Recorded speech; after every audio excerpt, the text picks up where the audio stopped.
Good afternoon, everyone. Welcome to today's iteration of the Live Employment Law Q&A. Today is February 16th, 2024, and my name is Teilen Celentano.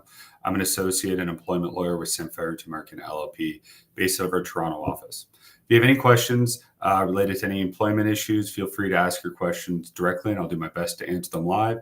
You can ask them through Facebook, LinkedIn, Twitter, X, YouTube, and I will answer them.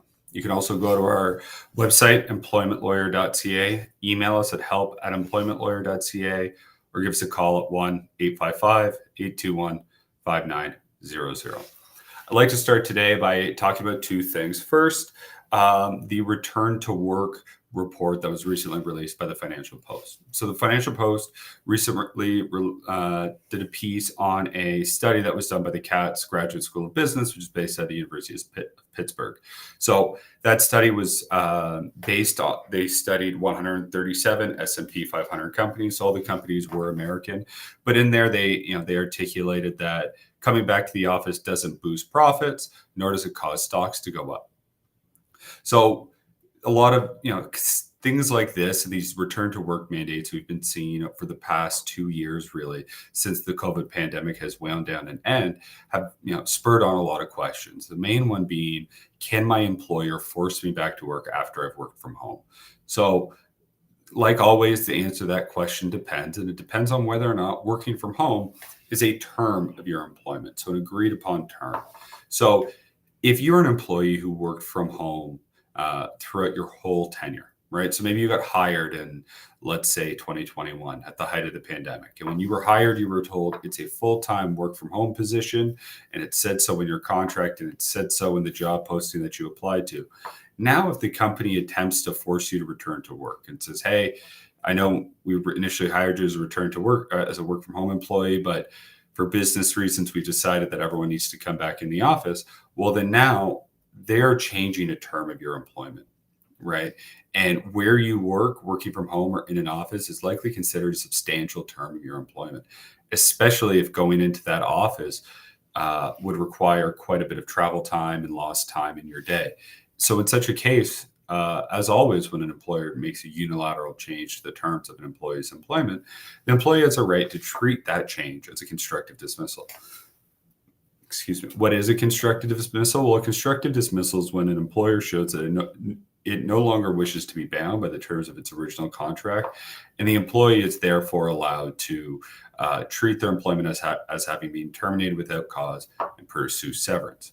One of the important things in such a scenario is that you don't accept or deem or give them deemed acceptance of that change. So if you are an employee who has been faced with that option, lose your job or return to the office, and you chose return to the office, and you've done that for any period of time, then it is likely that your opportunity to claim constructive dismissal has already passed. So whenever an employer is making such a big change or any change to your employment, it's a good idea to reach out to us at employmentlawyer.ca, and one of our lawyers will be able to talk you through what your options are at that time, to make sure that you're not avoiding anything. And if you do wish to pursue a constructive dismissal, that you're not missing out on that opportunity. The second thing I'd like to discuss today before we get into the questions is the leap year. So as I'm sure many of you know, 2024 is a leap year. As is always the case, once every 4 years, February has 29 days instead of 28. So as a firm, we've been reached out to quite a bit asking, are employees entitled to extra pay during a leap year? The short answer to that question is no. Most salaried employees in Canada are paid per year or per annum. So they get paid a fixed salary, whether it be 20, 30, 40, 50, 60, 80, however many $1,000 a year for a year of work. Nowhere in any of the employment regulations or laws is a year defined as 365 days. So in this case, just because once every 4 years there's 366 days in a year, doesn't mean that employee is entitled to any additional compensation. And that stands to reason. If there's 52 weeks in a year and 7 days in a week, and 52 times 7 is 364, meaning that there's always variability in the amount of working days in a year. So just like an employee who doesn't get paid less on years where that 365th day falls on a weekend and they don't work, that employee doesn't get more pay on a leap year where they have to work one extra day's pay. While that has never been conclusively decided by a court, it is likely that a judge would look at that situation and say there's always some give and take in employment relationships. And in that case, that's just one of the acceptable forms of give and take that an employee was expected to take. The exception to that rule being, of course, hourly employees. Employees who are paid by the hour, right? So they don't have a fixed salary, who end up as a result of the leap year working an extra day, they will get extra pay for the extra days worked. But for salaried employees who get paid on an annual basis or per annum, they likely won't receive any additional pay. Jules Chanel on YouTube asks, I understand your team only deals with employment matters in Ontario, Alberta, and BC. Do you deal with federally regulated employees within any province? Thank you. Jules, so we deal with federally regulated employees in those three provinces, Ontario, Alberta, and British Columbia. We don't deal with employment matters outside of those three provinces. But in those provinces, we do work with both provincially and federally regulated employees. For those of you who don't know, the difference, there are two types of employees in Canada, some that are provincially regulated and some that are federally regulated. The default option is that you are a provincially, or the default presumption, is that you are a provincially regulated employee, and specific industries and sectors fall within the federal mandate. Those sectors include banking. So anybody who works for a bank is federally regulated. Of course, anybody who works for the federal government, anybody who works with aerodynamic or aero transportation, so anything with airplanes, and then also anybody who, as part of their job, must partake in interprovincial or international travel. So a truck driver, for example, who regularly crosses the border to deliver goods to the U.S. or bring goods back from the U.S. Would be a federally regulated employee as well. Sir from YouTube asks, are employers mandated to give written working notice to employees? If not, what do I do? So employers must give employees written notice of termination. So an employer can give you working notice of termination, meaning, hello, we're going to let you go effective April 1st, and the time between today being February 16th and 7 weeks from now on April 1st is a working notice period. The alternative to that is pay in lieu of notice. Now, pay in lieu of notice of termination is colloquially known as severance. So if an employer chooses not to give you working notice, they have to give you severance, i.e. pay in lieu of notice of termination. How much they need to give you depends. Depends on a number of things, always your contract, but then also how long you've been with the company, how much you make, your position within the company, and the available of similar employment, as well as your age. So there's a lot of factors that go into what's the right amount of severance, what's the right amount of notice someone is entitled to when their employment is terminated. You can use our severance pay calculator on our website, employmentlawyer.ca, and you can also give us a call or reach out to us at employmentlawyer.ca, where one of our lawyers will be able to take a look at your situation, let you know what exactly you're entitled to. Josette from YouTube asks, I was placed on suspension. I'm a store manager and our registers had frozen up. I contacted support and the district manager, but could not get the issue resolved for the next morning and couldn't open the store. I was then placed on a suspension because I didn't open the store. I have not been told for how long. I've not received any communication from HR. What can I do? Josette, so whenever, the presumption is when you're placed on suspension is for disciplinary purposes. And from the sounds of things, you did nothing wrong. The cash registers froze up through no fault of your own, and you took all reasonable steps to have that issue addressed. So you did nothing wrong, and you were not in any way deserving of punishment. The company isn't allowed to scapegoat you for a mistake that's on their fault, on their end. And likely in your case, you have the right, you will be able to treat that suspension as a constructive dismissal. Now, it is a fact-specific analysis of constructive dismissal, so it's important that you reach out to one of our lawyers who will be able to tell you whether or not, unequivocally, whether or not you can treat it as a constructive dismissal, but it is extremely likely that you can, because being placed on a suspension, whether paid or unpaid, is a substantial change to the terms of your employment, meaning you're not working, and therefore, you have the right to treat that as a constructive dismissal and pursue that full severance package, which can be as much as 24 months. Elizabeth from Facebook asks, can your employer force you into a position you don't want / didn't apply for initially? So Elizabeth, it depends on what the position they're trying to force you into is and what the position you already occupy is as well. So employers are allowed to make small changes to the terms and duties of someone's employment during, to operate their business.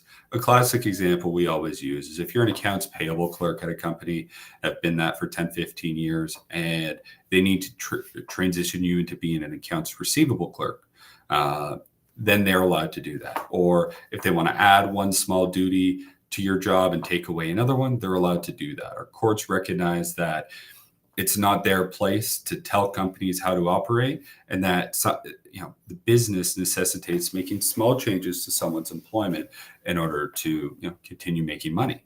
That said, they can't make substantial changes to the position. So they can't take you, for example, from an accounts payable role and turn you into a janitor, nor can they take you from an accounts payable role and make you into a sales associate. They similarly can't cut your rate of pay because they're making this big change, nor can they completely alter your hours of work, right? If you had worked 9 to 5, they can't now say, well, we're going to work you 5 to midnight.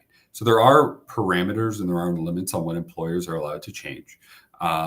So, again, Elizabeth, the answer to your question depends. What job have you been occupying? What is the new job the company is trying to push you into? And how do those jobs compare? And are the other terms of your employment being the same?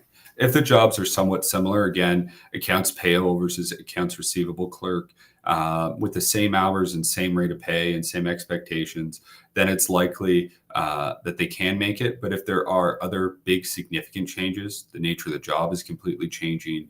It's a functional demotion, right? You're going from having multiple subordinates that you oversee to none, or your hours are completely changing, then it's a constructive dismissal. If you want to know for sure, Elizabeth, you can reach out to us at employmentlawyer.ca, and one of our lawyers will be able to take a look at your situation and let you know whether or not, in your case, you have the option to pursue a constructive dismissal claim.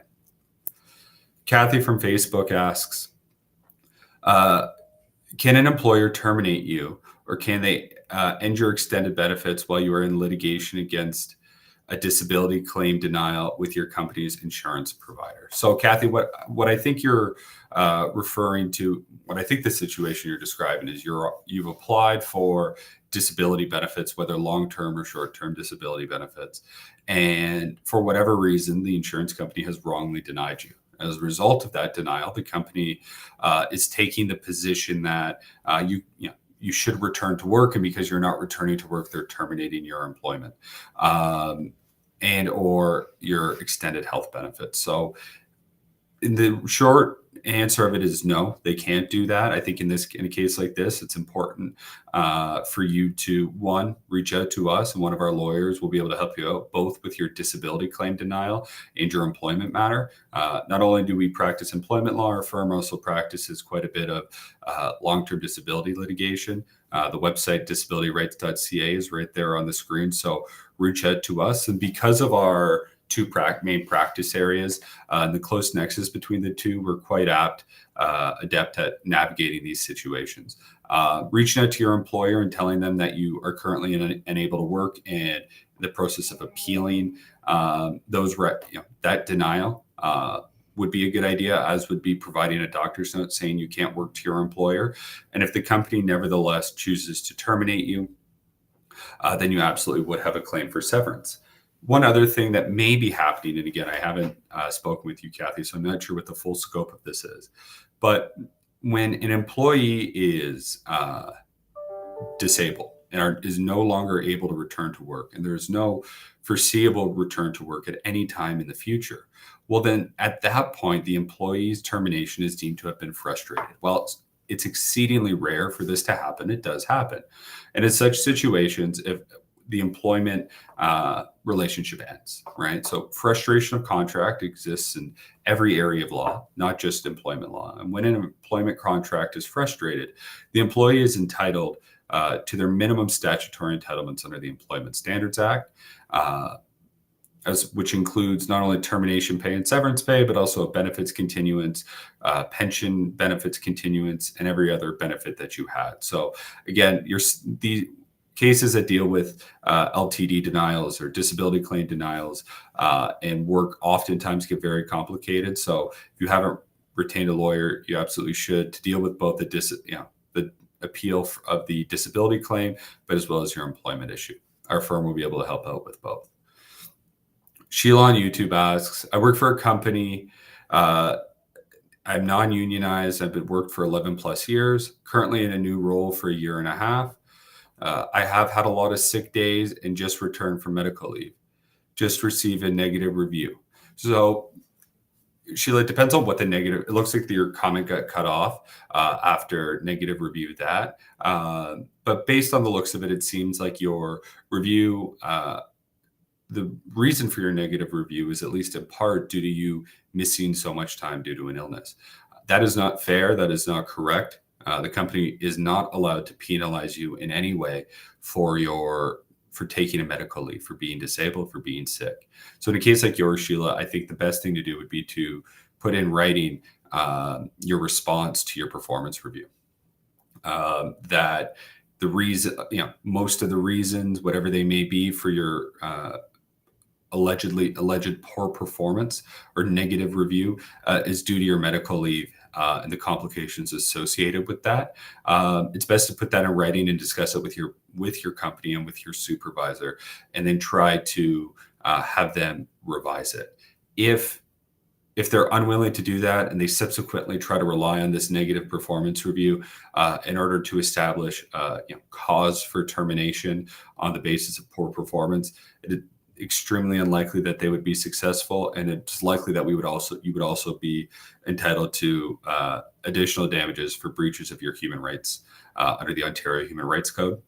So the Ontario Human Rights Code protects a number of grounds from discrimination. Those grounds include not only disability, age, race, but they also include things like family status, creed, and gender expression. So if you receive any adverse treatment from an employer as a result of any of those protected grounds of discrimination, you have the right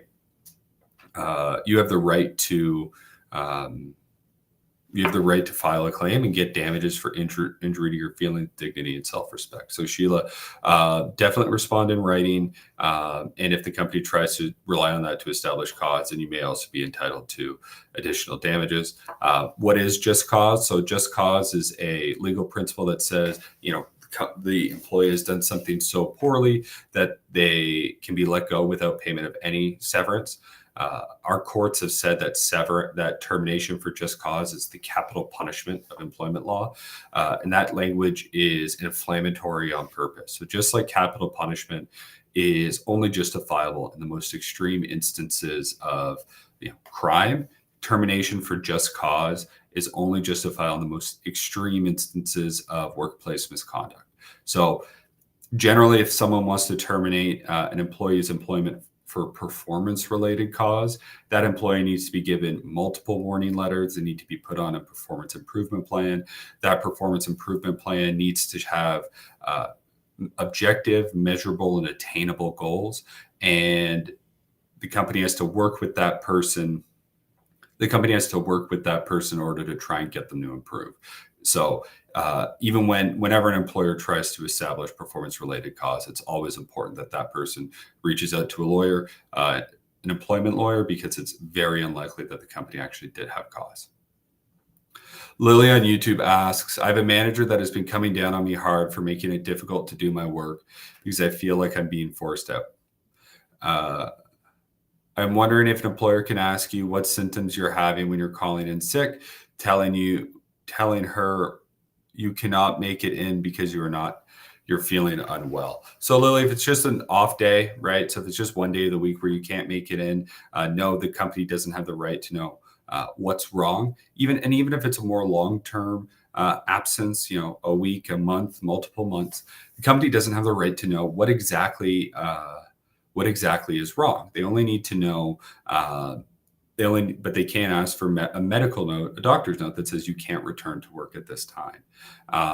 So I think in a case like yours, Lily, if you are calling in sick, likely best to follow up with an email and just saying, I'm not going to be able to make it in today and I'll be in next business day or what have you.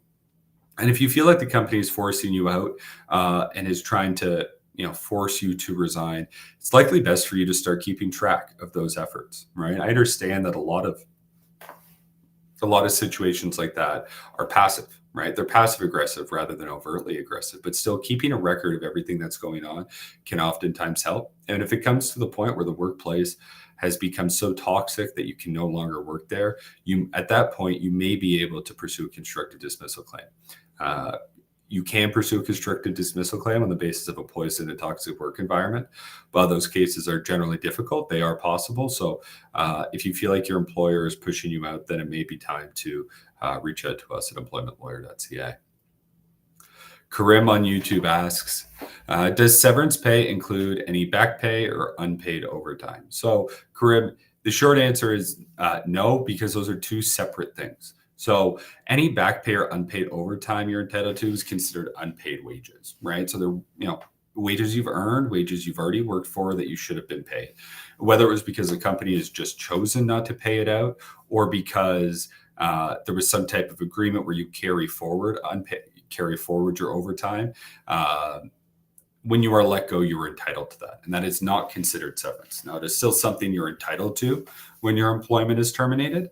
Absolutely, you're entitled to every cent of it, but it's not counted against severance. So in a situation where someone is let go and they have $10,000, $20,000 of unpaid overtime, they're not only entitled to payment of that full amount, the $10,000, $20,000 of unpaid overtime, but they're also entitled to a full severance package. Other things that employees sometimes get following their termination are things like vacation pay, right? If an employee has quite a bit of earned but unpaid vacation pay, well, on termination, they're entitled to have that paid out to them at the full rate. Frank on Facebook asks, my manager asked me to skip some training we were required to do and say that I had done it.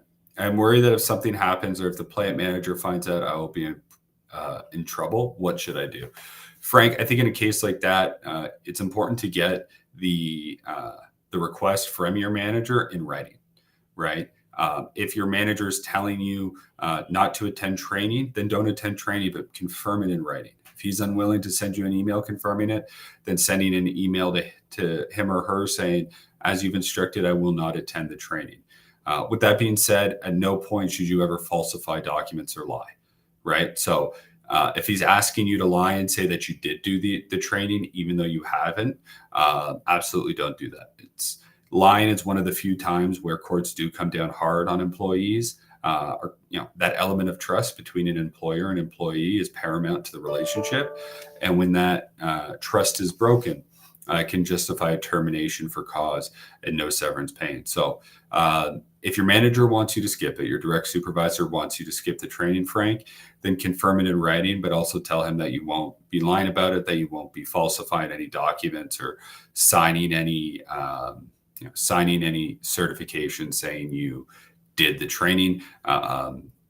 If he has a problem with it, then I think at that point it might make sense to bring in your plant manager and say, hey, my direct supervisor is telling me to skip it. I'm happy to do it. I just want to make sure I'm not breaking any rules and I'm following company orders on this one. Sandy on YouTube asks, how long does an ex-employer have to complete papers to withdraw my registered pension plan from their pension plan? It's been a month. No news. So I'm not sure exactly what you mean, Sandy.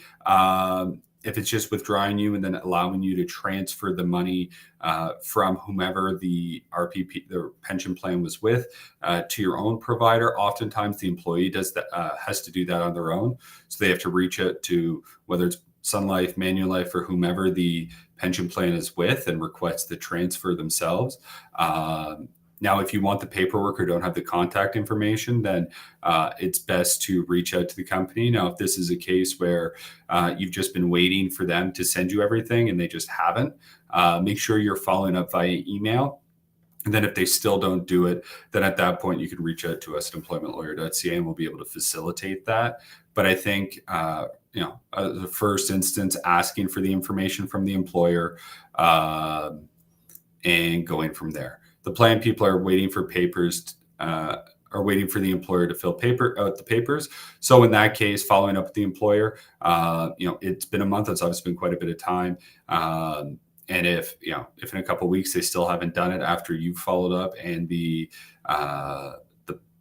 people with the plans still haven't heard back, then I think at that point reach out to us, and one of our lawyers will be able to help you out and hopefully be able to get that resolved pretty quickly. Cindy on Facebook asks, how should you proceed if you were let go right before the end of the probation? So it depends on why you were let go, Cindy, right? So if you were let go truly because you failed to meet the expectations of the job, then there's nothing really you can do if you're fired within that first 3 months. But again, one of the important things is that the maximum time of probationary period is 3 months, is 90 days. So if your probationary period was longer than that, if it was 6 months, 9 months, 1 year, and you're let go, then you're still entitled to severance. If the company lets you go because for illegitimate reasons, then you can still pursue a severance. A company has to let someone go in good faith when they're firing someone prior to their probationary period, because the courts don't want a situation where employers are continually hiring employees for 2 months and 29 days and then letting them go in order to avoid payment of statutory or any severance entitlements. As a follow-up, Cindy says, I refused a legitimate reason and was told, it seemed like I had not a lot going on.